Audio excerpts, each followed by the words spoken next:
بسم الله والحمد لله والصلاة والسلام على رسول الله ربي اشرح لي صدري ويسر لي أمري واحلل عقدة من لساني يفقهوا قولي. السلام عليكم ورحمة الله وبركاته. And thank you for bringing your heart. I always like to remind that the heart is the most important the heart is the most important part within you that you bring into any space. So always be conscious of this part within you, that you're coming with your heart, leading with your heart, and you're seeking Allah subhanahu wa ta'ala, right? And the way that we can honor, this most sacred part within us is and to also have, and the way that we can have reverence for Allah subhanahu wa ta'ala in spaces like this is first by setting our intention, renewing our intention, remembering that we are here, coming here to seek value with Allah in what we're doing. So take a moment to recenter yourself, to demonstrate reverence. And I always mention ways to show reverence and respect towards what we're doing is in our intention, in the heart that we bring, in our posture, in putting away distractions. All these ways show reverence towards Allah subhanahu wa ta'ala. And as a reminder to myself first, yes, I already put it on do not, actually no, I just silenced it, but I'll put it on do not disturb, the extra reverence. Okay. All right, so we're going to continue today with the lesson we're going to continue with the topic of ruh values versus nafs values, which means higher self values versus lower self values, okay? So far we've covered the values of perfectionism, the higher self value of perfectionism versus the lower self value of being a work in progress. We also covered the higher self value of Sorry, I think I said it the opposite. So far we covered the higher self-value of being a work in progress versus the lower self-value, the nafs value of perfectionism. We also covered the higher self-value of humility versus the lower self-value of superiority and arrogance. Today we continue, and again, these values are values I discuss in my book, The Compass Home, in my Heart Over Mind and Ego method, and it emphasizes that we are always choosing to either align with our higher self, the values of the higher self, or we're choosing to align with our lower self. And whatever you direct your heart towards is what your heart is going to reflect. And so we want to always be seeking to engage in the actions that align with our ruh, align with our higher self, align with the part of us that returns to Allah subhanahu wa ta'ala. So what is the next set of values? Today we're going to be talking about the higher self-value of prioritizing doing what is good versus the lower self-value or the nafs value of always feeling good. Okay, so there's a difference. The nafs values always feeling good. The ruh values prioritizing doing what is good. And this is really powerful and important and really speaks to why so many people struggle during this time, during the times that we live in, is because a lot of people value what? Always feeling good. They don't always value doing what is good. And they actually measure things based on what they're feeling rather than what they are doing. And a lot of people are disconnected from the good that they are doing and focusing on the feeling. And can you tell the brothers to be conscious, and if you can close the door.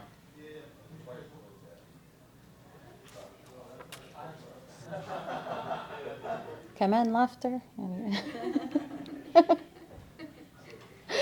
I thought the guy was going to tell them to quiet down, not participate. He went and made them laugh. No. Alhamdulillah.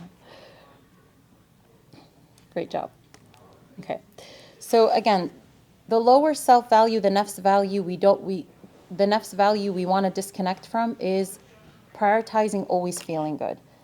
And the way that the definition I have for it in my book is believing that feeling good consistently in life is a great value and that there's no room in one's life for feeling discomfort or agitation. This leads to stagnation and growth, obstacles to healing, excessive dopamine in the body, and greater anxiety and stress in life. Okay? So this nafs value of always feeling good, it comes from this belief that you always have to feel good consistently And there's no room for any discomfort in your life. And you attribute discomfort to being an intruder in your life. And this is what leads to entitlement and always feeling like, that tests and struggles are the anomaly in your life, meaning that they are what shouldn't, basically, it's something that shouldn't happen. It's something that should be rare. And this is how people treat it. And wallahi, from Allah's mercy, our blessings in times of ease are more than our times of tests. So Allah subhanahu wa ta'ala, of course, He rotates the tests upon people, meaning that, you go through periods of ease and then every now and then you get tested in a certain way, but you're not in a constant state of testing. You're not in a constant state of struggle. And everyone can attest to this, that we have this ease that comes in life in periods, and then we have times where it's harder, and this is how life is. It constantly rotates like that, right? And that's the constant, is that ease is not constant, and the constant is that ease is not constant and struggles are not constant. So whenever I share a value, I always talk about the consequence or the reward of that value. So of course there's a consequence to living by this nafs value. There's a consequence to leading. When you lead from your lower self, your priority is always, I need to feel good. And if I don't feel good, it means I'm doing something wrong. And a lot of people live by this. They equate not feeling good to something is off, something is wrong. And so, and again, of course, do you feel good when you do good things? Of course you do. But this is not what we're talking about. We're talking about constantly viewing feeling good as something that should be permanent. And something that should always be, constant in your life. And so when you live by this nafs value and when you live by this lower self-value of always feeling good, what happens is it leads to key consequences you should always know, which is the first one I mentioned was stagnation and growth. Why? Because you can't grow while you're comfortable. You can't grow while you're always comfortable. This is just, subhanAllah, this is why we again say Allah tests those whom He loves, because it's through discomfort that you realize what needs to change. And we even know in psychology there's good stress and there's bad stress. There's the good stress that motivates you and propels you towards change. And there's the bad stress that can be chronic, that has negative impact on you, right? So when your priority is always feeling good, then expect that you're going to stay the same for a long time. Expect that you're going to be stuck. And you have to assess this while you're listening to me. Is your attachment or your priority each day just feeling good? Is it I'm comfortable? And how do you deal with discomfort in your life? And I want you to assess, don't think of, oh, this other person could benefit from this lecture. No, think about yourself, your own heart, your own nafs. Think of how you respond currently when there's any discomfort in your life. Are you entitled to constant comfort? The other thing is it leads to obstacles to healing. A lot of people want to heal from many things, but they don't heal because they prioritize feeling good. The problem with that is that when you want to heal, like physical healing, you got to take the medicine. And the medicine is bitter oftentimes, right? And so you have to expect that to heal, you're going to face pain. You're going to face difficulty. I always give the example of if you had a physical wound, and you went to the doctor, he has to probe it first. He has to probe the wound. He has to examine the wound. He has to cleanse the wound, and that can sting. But what happens if you don't do that? If you don't go through that temporary pain, what happens is that wound starts to infect other areas in your body. But the discomfort is followed by healing, and it contains the wound so it doesn't spread. So you healing is a preventative measure, subhanAllah. And you have to think about this when you try to heal from emotional wounds and psychological wounds. You are actually taking preventative measures to protect yourself from that wound seeping into other areas in your life, seeping into future generations. This is what we mean when we say break the generational cycle of trauma, is that by healing, you're taking that preventative measure so that the wound that you're experiencing doesn't infect other areas in your life. So, but when you always prioritize feeling good, how likely will you start the process of healing? How likely will you continue the process of healing? How likely will you actually receive advice? How likely will you actually put different actions into place? A lot of people think healing is just talking. A lot of people think healing is just knowing, oh, I know exactly why my trauma happened. I know exactly what led to it. I know exactly why I am the way I am. This is how people are today. They really think they're healing because they have an intellectual understanding of how they are the way they are today. Okay, great. So you figured out why you act the way you do. You figured out why you have these reactions. You figured out what trauma led to this and what trauma is causing the dysfunction of today. But then what are you doing about it? And that's where the nafs doesn't want to go. You see, it feels good to learn new information. And this is a key concept in my heart over mind and ego method about we can be addicted to learning new information and never acting upon that information. Now, is learning good? Of course. The Prophet ﷺ, he told us that seeking knowledge is an obligation upon every Muslim. Seeking knowledge is a beautiful trait. It's a beautiful act to want to learn. The problem is when you want to just absorb. You want, when your nafs is attached to knowing. And this is why, subhanAllah, a lot of people, on the day of judgment, we know that there's going to be a man who says, I became a scholar for you, Ya Allah. And Allah will say, no, you did not become a scholar for me. You became a scholar so people can call you knowledgeable or a scholar, so you could be praised for that, basically, right? So, but even more than just, even beyond, people seeking knowledge for praise, people's nafs is attached to just having information. Because as long as you are in information absorbing mode, you never have to go into action mode. So we actually see this a lot in the healing process. People are great at intellectualizing their trauma. The second you try to get them to do something different action-wise or behaviorally, there can be resistance. Because the nafs is like, hold on. I always say that the nafs is like the let me tell you something guy, Let me tell you something, right? Like right away, when you're about to do something and act upon your knowledge, it's like, let me tell you something. Like we don't need to go there. Can we just stay in like the knowing part? The exciting, the excitement of learning and gathering information. Why? Because it's comfortable. What are you doing when you're just gathering information? You're not acting.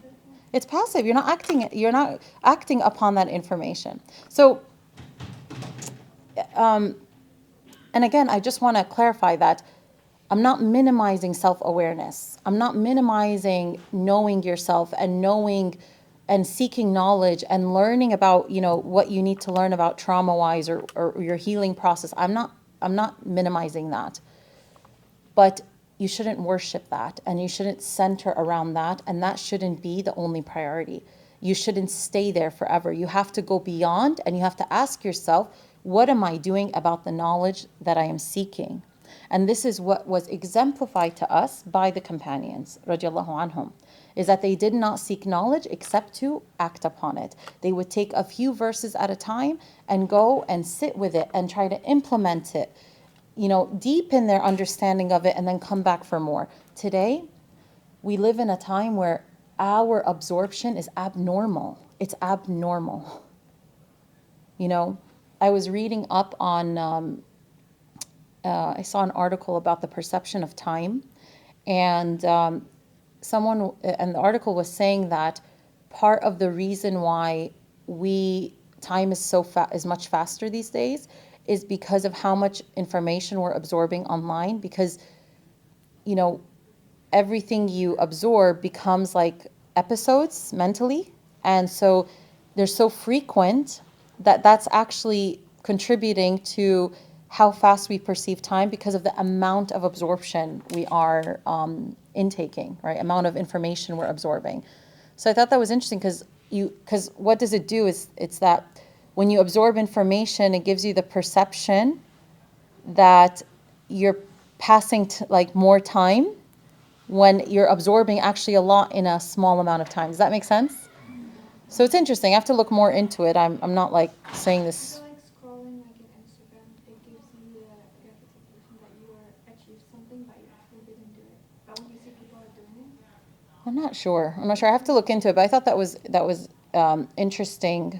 You know, just they were just correlating the level of absorption and how much time is how much we feel time is passing fast. But could be. I'm not sure.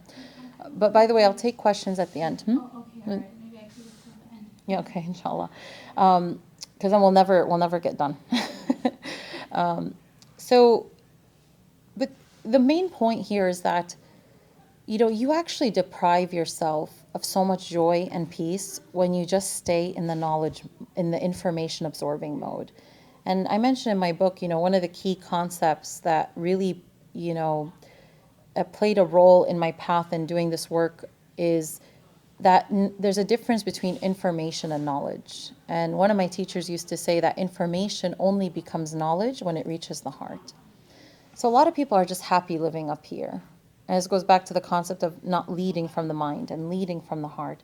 When you are led by the heart, this part of you that seeks Allah and longs to center around Allah, then it's not enough for you to have information. You actually become somebody that is, as you're seeking knowledge, you become somebody who, as you're seeking knowledge, you're connected to how is it impacting my heart and how is it seeping into my life? Am I seeing the fruits of it into my life, into my habits, into my day-to-day actions? That's why it's so beautiful when people, are doing the work of growth and transformation, when they come back and say, I actually did this action today and wow, like I really felt the impact of that.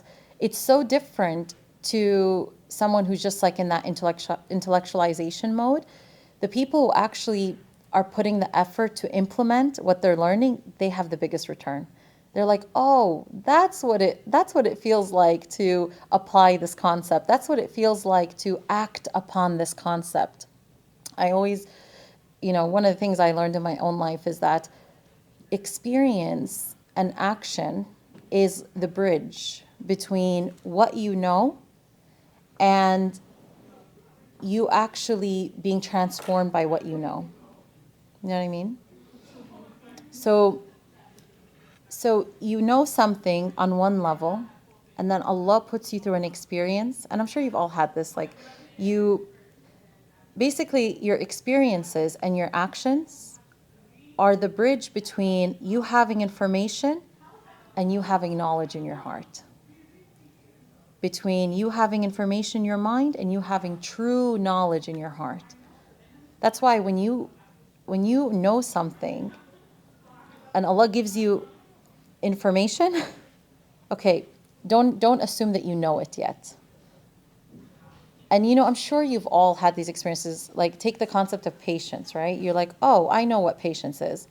But until you've been through a situation where Allah's testing your patience, you don't know what it is. You just have information about what patience is.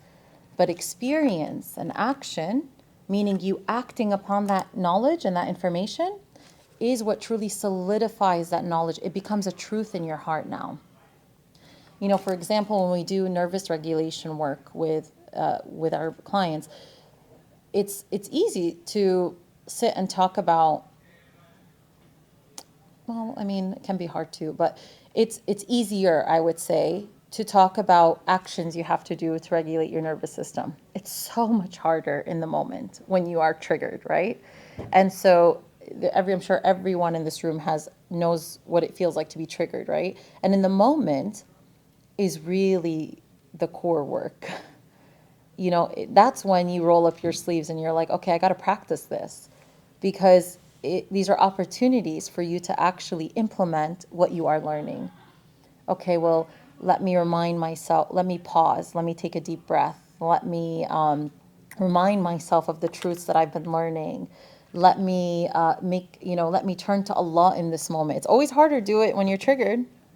It's easy to talk about dua when you're not triggered. and to tell someone, hey, make dua, right, immediately go into istighfar, immediately turn to Allah. But it's harder when you're triggered and all you want to do is react or escape or soothe yourself by any means other than going to Allah subhanahu wa ta'ala or regulating yourself through any of those techniques, right? So in the moment is when you really see the power of things, because then you're like, oh, this is what it feels like to remember that I'm like safe, for example. A lot of times when people are triggered and their nervous system is dysregulated, is because they don't feel safe, emotionally safe in the moment, right? They don't feel secure. So to remind yourself in that moment that you're safe and to take deep breaths, that's hard to do in the moment. It's easy to talk about. It's hard to do when it's actually, a reality for you in the moment. But that's where the real work is. I get asked a lot about, especially when people are healing trauma that happened within their families, right? And they get, especially with like parents, they get, they went through trauma with their parents, or they were abused when they were like, they experienced some form of like abuse, whether it's verbal or so. Or let's say like there are people in their life that trigger them, that trigger past wounds that they went through. A lot of times people think healing is when they never regress. They think, yeah, I said it right. A lot of people think healing is when they never have these moments of regression. And a lot of people think healing is when you never get triggered. And what's really interesting is that sometimes people will say, oh, I've been doing this work. Let's say they've been doing this work of like regulating themselves, and they say, oh, I have a gathering coming up. And, I probably shouldn't go because, I don't want to regress. I've been feeling so calm. I've been feeling so good. And obviously you shouldn't put yourself in any unsafe situations on purpose, right? But when we're talking about a gathering where you might or might not be triggered and you're afraid that, the work that you're doing you might sabotage it, I think that's an unhealthy perspective, because it's actually those moments. So Allah gives you time to do the work on yourself, and then you're in situations now. And let's say you do regress. Let's say you go back to your old reactions. But that's a learning opportunity for you, because as you're doing the work, you shouldn't be isolating yourself completely. Because those opportunities show you the progression of your healing. Does that make sense? So let's say like you started healing, or you started working on yourself, you started working on your reactions. And then let's say early on you went to a gathering and someone said something and you got triggered and you had the same unhealthy reaction. Okay, that's data for you. Okay, now come back, you do the work. Okay, after a while, you go to a gathering, you go to something, you have an interaction. What's going to tell you it's working with the work you're doing? It's that, wait a minute, I didn't have the same reaction. Wow, I didn't react the same way, and I was able to respond in a better way. That's healing, folks. It's not, I am calm because I isolated myself and I controlled my external environment to never have to be triggered. That's not healing. And unfortunately, a lot of people think this is what healing is. They close in on themselves. They control their external environment to contain nothing that triggers them.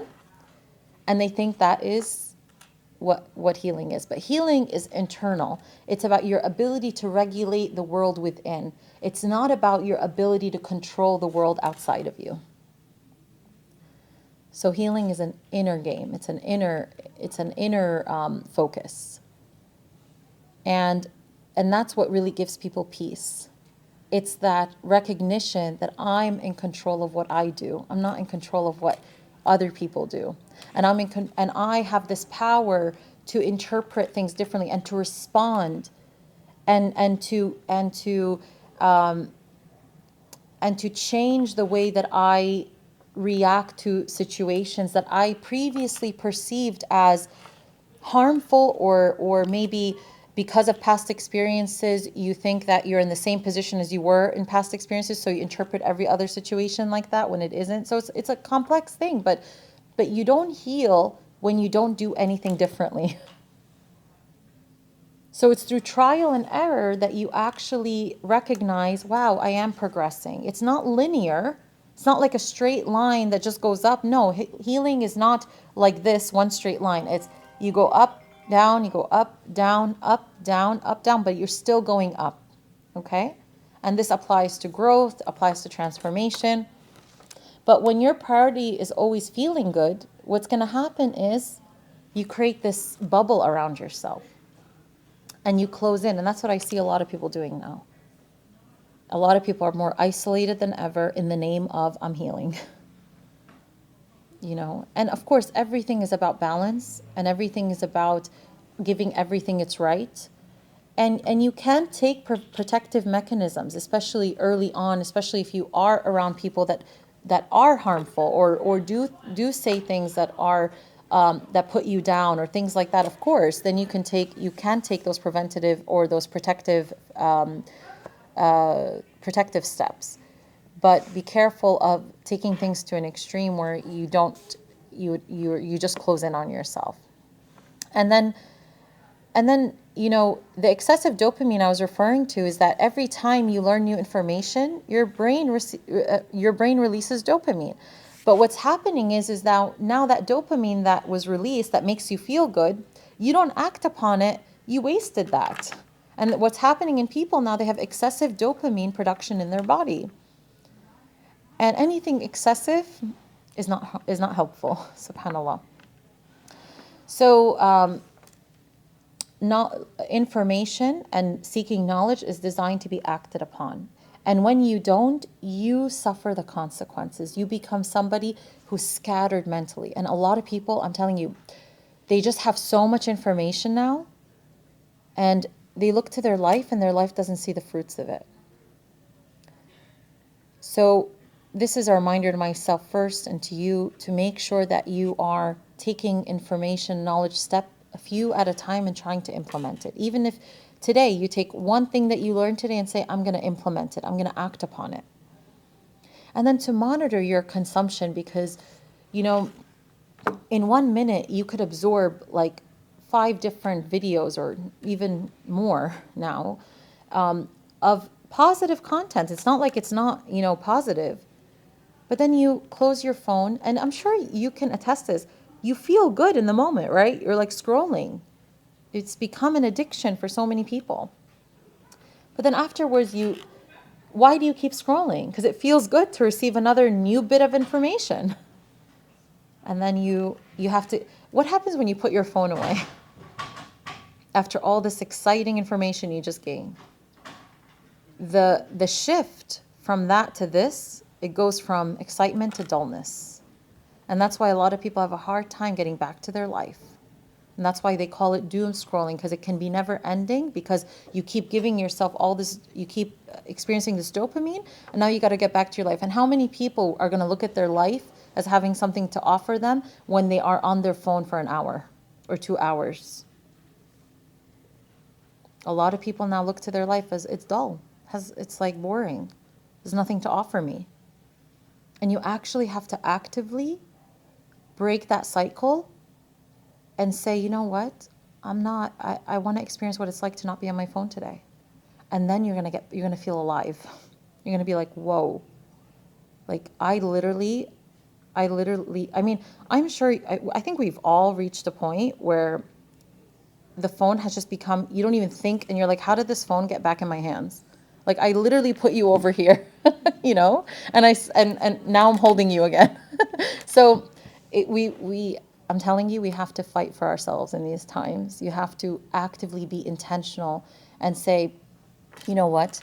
No, I'm going to commit to this. I'm going to put this phone away for an hour. And I know there's all these gadgets now of like, let me put my box, let me get a box. But you know, I get it. But you know what I worry about that? It's this world is programming us to depend on things outside of us to control that which is within, which is the opposite of what I just said growth and healing is all about, which is that I control that which is within, and that's where I get my peace. Imam al-Ghazali, rahimahullah, he says that taming the nafs is what causes happiness and joy. It's in conquering the nafs. And it's true. Your ability to control and navigate your inner world beautifully is what creates joy. You see, the nafs, subhanAllah, it's attached to all these illusions. And one of the illusions that a lot of people have now is, if everything around me is good, I'm good. It's flipped. If I can fix every problem, I'm good. If everybody's happy with me, I'm good. If everything is comfortable, I'm good. You see how it always starts with what's outward? This is the way a lot of people function. True emotional maturity and growth is things will change, things won't always be comfortable, things will be easy at times and things will be hard at times. People won't always be happy with me, but I always have the power to choose how I respond and to choose how I show up and to choose how I interpret those experiences. And that's a power that no one can take away from you. And wallahi, that's such a blessing. And what people do is they ignore that because it doesn't give them immediate comfort. And they say, no, let me try to control the outward because that has the potential to give me immediate satisfaction. So for example, like if I can people please so that person's happy with me, okay, that makes me happy right away, instant gratification, right? I can give myself the illusion of security, right? And feel happy. Or I can sit with the discomfort of this person not being happy with me because I did nothing wrong and I don't need to people please. I don't need to go against my values to make someone happy. I don't need to, and people pleasing is different than, by the way, ithar, and like it's different than you being kind and you being compassionate and you trying to make things easy for people. I'm not talking about that. I'm talking about you abandoning your values. I'm talking about you belittling yourself. I'm talking about you avoiding or engaging in unhealthy, toxic behaviors just to please the people, okay? Yeah, why do you do that? Because you want instant gratification and you want that person to be happy with you so you could feel secure immediately, right? You could do that. Or you could delay gratification and say, you know what, I need to sit with this discomfort. It's okay if someone's unhappy with me. As long as I did not displease Allah, and as long as I did not hurt this person, as long as I showed up according to my values, let me sit with this discomfort. Let me build the muscle of sitting with the discomfort of someone not being immediately happy with me. This lower self-value also applies to anxious attachment styles. A lot of people, for example, who have an anxious attachment style, they can't handle moments of silence. They feel like they have to respond right away. They feel like if someone delays getting back to them about something, creates anxiety. This is a good one to practice this with. Okay, well, I can continue this cycle, and guess what? It's never ending. Or I can practice. Okay, instead of responding right away, let me pause. Let me take action. I don't need to feel good all the time. I can actually choose the pain of discomfort of now rather than the greater pain of later, of never working on this. And we talked about this recently, right? Choosing your pain. You either choose the pain of now, which is the pain of facing your discomfort, the pain of growth, the pain of healing, or you can choose the greater pain of never doing the work. So let's go into now the higher self-value that is better than this one, right? The higher self-value, that is the opposite of this, is prioritizing doing what is good. And the definition I have for that is believing that feel-good emotions are not the priority or your highest value, okay? And that showing up to do the actions that serve you holistically, regardless of how you feel, is what is of greater value in life. For we are judged by Allah subhanahu wa ta'ala, not by how we feel, but by what we do. This has rewards. Everything has a consequence, positive and negative. Like the other one had negative, this one has positive. What does this lead to? Greater emotional stability, because you're no longer a yo-yo. You don't show up when you feel good and don't show up when you don't feel good. This does not create emotional stability. The lower self-value of always prioritizing what feels good does not create emotional stability. So, but when you prioritize doing what is good, you get greater emotional stability, you get greater consistency, istiqamah. Now you become somebody who has learned to walk towards Allah in all your conditions. I don't feel good. I feel good. I'm looking to do what is good in front of Allah. Okay? Success in this world and the next, number 3.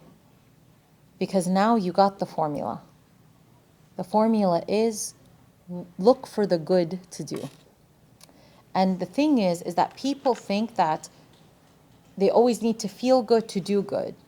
And I always emphasize that doing good gives you a return and actually allows you to feel good. Because your actions are sending back messages to your body. What you do gives you a return. Just as when you don't do what is aligned with the ruh, what is aligned with your higher self, what is aligned with Allah subhanahu wa ta'ala, that also gives you a return. You delay your prayers, you feel the impact of that.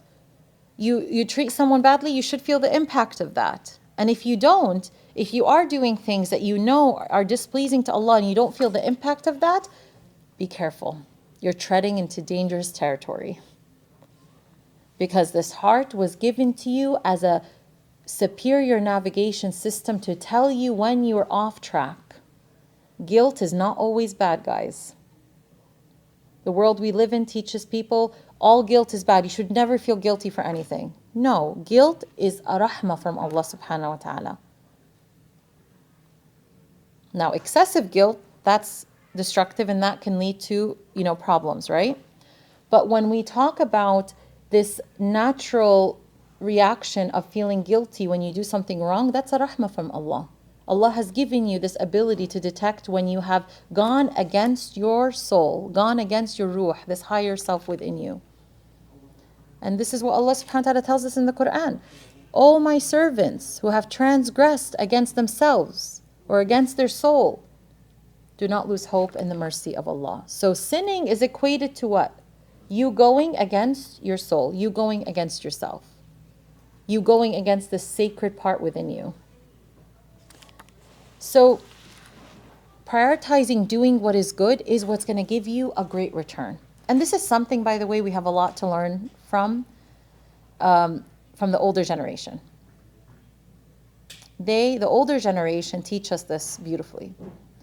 Now, of course, we have our lessons. Every generation learns what to do and what not to do from the ones that came before, and that's how we should be, right? But I always feel like it's imbalanced in our time. There's a lot of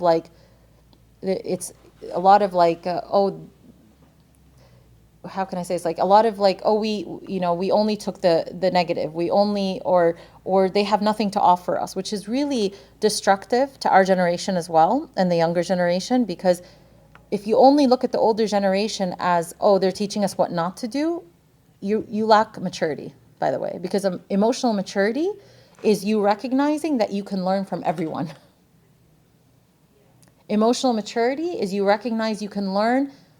You can take the good and you could take the and learn from the bad as well, right? Meaning that you can learn what not to do, but you also look at things more balanced and you understand that every generation has something to offer. And in fact, we are deprived and we are robbed of a lot of values the older generation has.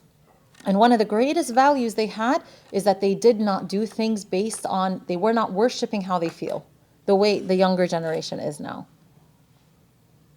And yes, of course, a lot of that could be taken out of balance, right? Because, perhaps, in the older generation, they didn't have a lot of the knowledge that we have today about mental health and a lot of the things that many people today have access to. For many of them, they didn't have those resources, but they showed up doing what they believed is good. They focused on their actions. They focused on doing what is good regardless of how they feel. And we can learn a lot about that from the older generation. So no generation is perfect. And of course, were there people from the older generation who did not do that? Of course. Were there people from the older generation who took that to extreme where they prioritized just doing good and they negated their emotions completely? Of course, right? But we're talking about balance. We're talking about learning these values. And there's a value in learning to show up, to do what is good regardless of how you feel. Because imagine if parents, which by the way is a big problem, it's a growing problem now where a lot of parents are parenting from their lower self. So what happens when you parent from your lower self, where the priority is always feeling good? What happens when you parent when you are aligned with this lower self-value? Are you going to always show up to do what is in service of your child? You won't.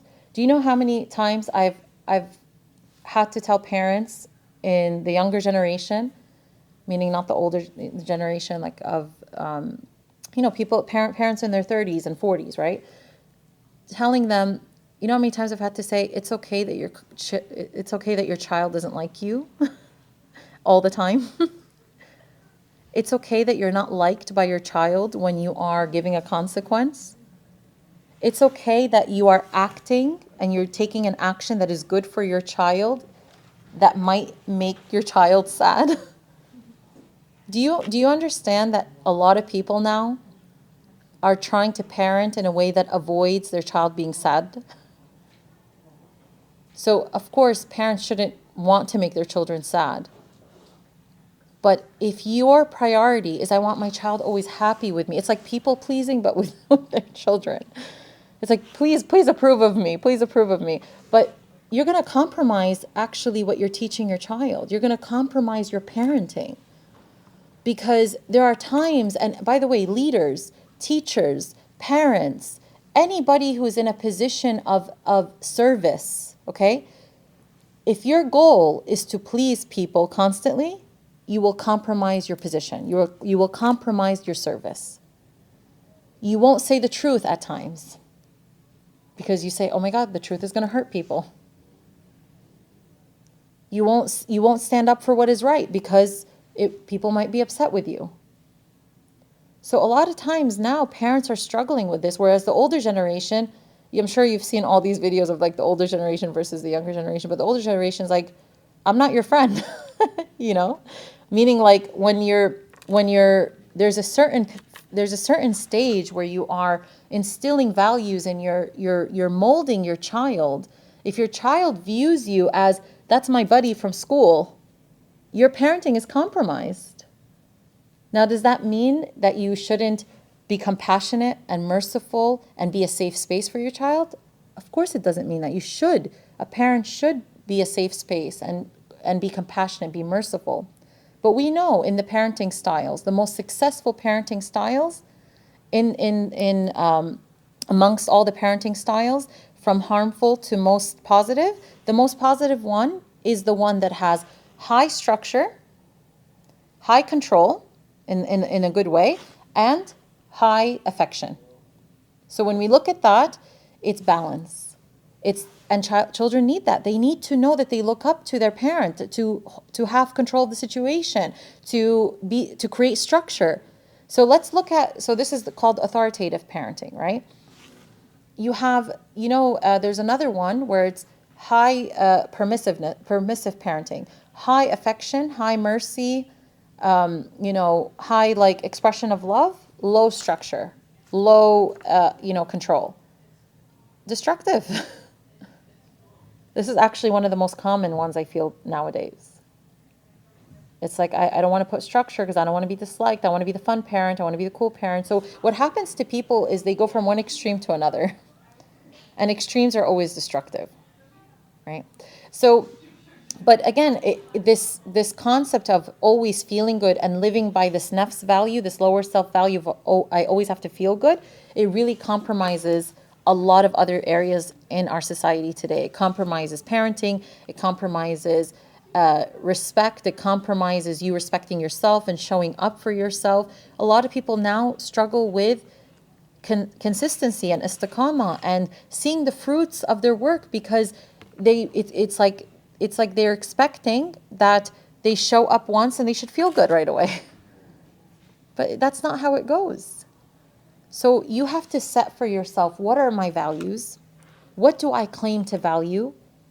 Of course, above that is you understand what your values are, and then you filter them. You say, what do these values align with my Creator wants for me? But of course, the foundation is Allah has given us a set of values, right, to abide by. Allah has taught us values through the Quran and Sunnah. And you have to first start there and say, am I showing up according to these values? And then think of the other things that you want to achieve in life, things that you want to, the life that you're building for yourself, the kind of lifestyle that you want to have, the things, the values that you want to embody. You have to always be asking yourself, am I instilling those, am I showing up according to those values, or am I showing up according to how I feel? Am I prioritizing doing what is good for me, or am I just prioritizing feeling good? Then you become a yo-yo. You never really get to see the fruits of your work. And a lot of people will just say, oh, I self-sabotage, right? Yeah, that is part of it. When you prioritize always feeling good, you will self-sabotage. But it's also, you need to change the programming. You need to change the belief system. You need to start showing up with, okay, is the action that I'm doing good? Is that valuable? I'll give you another example, and then we'll start wrapping up. A lot of people will say, oh, I'm not doing good with Allah subhanahu wa ta'ala. I don't feel like I'm doing well with Allah. I don't feel like Allah is happy with me. I don't feel like I'm doing good spiritually, right? And I'll tell them, like, tell me what you did today. Just give me an example of like your day today. And they'll say, I woke up for Fajr. Let's say, like they say, I read Quran today. I prayed all my prayers on time. And I'm like, why are you not focusing on that? Why are you assuming that Allah's not happy with you? Why do you think? What are they focusing on? Their feelings.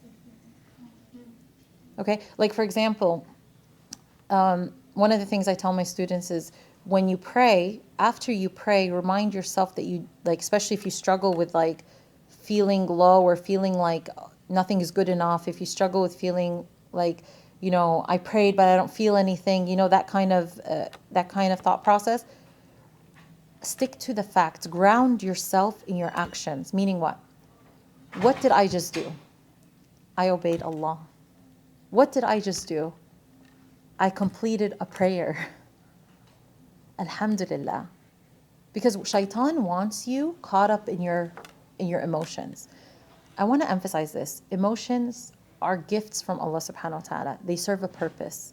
They serve to help us navigate our journey. They help us connect with the world around us. They help us understand ourselves and others, right? So emotions are beautiful gifts. But anything that you use in a way that is not intended, so they're not designed to give you the final authority of who you are and what Allah, has in store for you, or they're not designed to tell you if Allah accepted your prayer or not. So a lot of people struggle with this. They're so caught up in their emotions. And actually, you know what happens when they start focusing on the facts? When I tell them to like think about, okay, tell yourself, I just prayed, alhamdulillah. That's the action that's pleasing to Allah subhanahu wa ta'ala. I just completed that, alhamdulillah. It shifts them. Because now they're focusing on what Allah actually looks at. Shaitan wants you focusing on what Allah doesn't look at. So you just completed a prayer that is pleasing to Allah subhanahu wa ta'ala, that He's called you to, and you obeyed Him, and you're thinking, oh, Allah's not going to accept it. Oh, Allah, I didn't do anything. This prayer doesn't count. Oh, I'm not good with Allah. Shaitan is right there telling you what you did doesn't matter. But what is Allah looking at? My servant prayed. Now, of course, can we always improve the quality of our prayers and the presence of our prayers? Of course. But you don't want to judge the value of your actions based on your feelings. Because your feelings can be the result of so many different things. You could be having a bad day originally. You could go to an event, for example, for the sake of Allah, but you walk out not feeling good. Does that take away from the reward of you going to seek knowledge or whatnot? Maybe someone bothered you. Maybe something happened. But if you're defining the value of everything by how you feel, it's really going to hold you back. So you gave charity, alhamdulillah, for the ability to give charity. That's the action. That's what I did, alhamdulillah. And believe that Allah subhanahu wa ta'ala values that action. Believe in that, because that is an action that Allah has said He valued. So you have to sometimes filter out the noise and ground yourself in the facts. It's the same thing when you have interactions, and you're like feeling a certain way. Well, what actually happened? Stick to the facts. What actually happened? Okay, I went to this event, or I had this conversation. Okay, what did you say? I said this. Okay, was any of that haram? Was any of that wrong? Was any of that hurtful? No. Okay, alhamdulillah, that's the facts. Okay, you're feeling bad about something separate. Do you get it? Like your emotions have nothing to do with the value of your action or lack of. Maybe you're upset because you're in conflict with someone and that hurts you. Maybe you're upset because, this was an uncomfortable situation that you wish to avoid.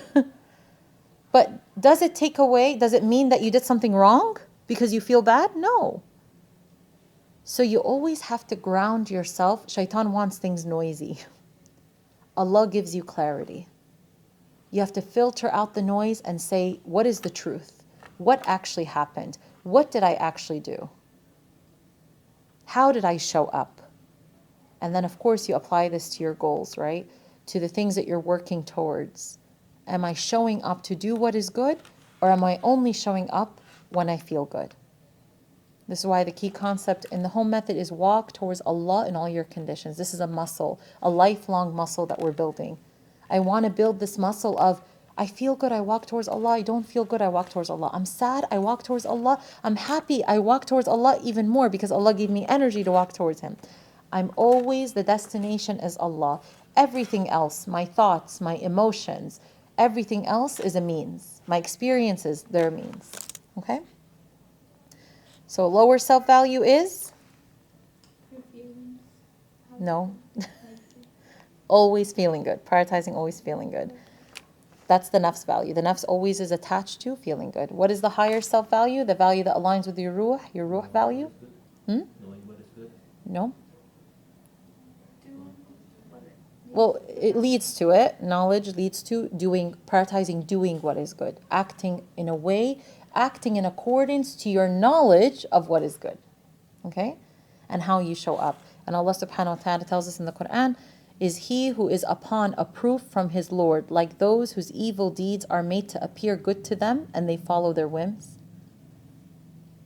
So I'm going to say that again. Is he who is upon a proof, meaning truth, from his Lord, like those whose evil deeds are made to appear good to them and they follow their whims? So, yeah, this is a verse in chapter 47, verse 14. Okay? So, I'm gonna give you a last example. A lot of times, people feel good, but they're following their desires and they're displeasing Allah. So this is why feeling good can't always be the measure. And a lot of times doing what is good doesn't feel good. So Allah here gives you an example in the Quran. Are the people who are upon truth the same as those whose evil deeds are made to appear good to them? It feels good and it appears good, but they follow their whims and desires. So I'll repeat the verse. Is he who is upon a proof from his Lord, like those whose evil deeds are made to appear good to them and they follow their whims or their desires. So feeling good, if it's the priority, you could be feeling good while doing what is wrong and not in service to you. Okay? I'll end here inshallah and we'll continue with the series of ruh values versus nafs values next time inshallah. Allahumma salli ala Sayyidina Muhammad wa ala alihi wa ashabihi ajma'in. Wassalamu alaikum wa rahmatullahi wa barakatuh.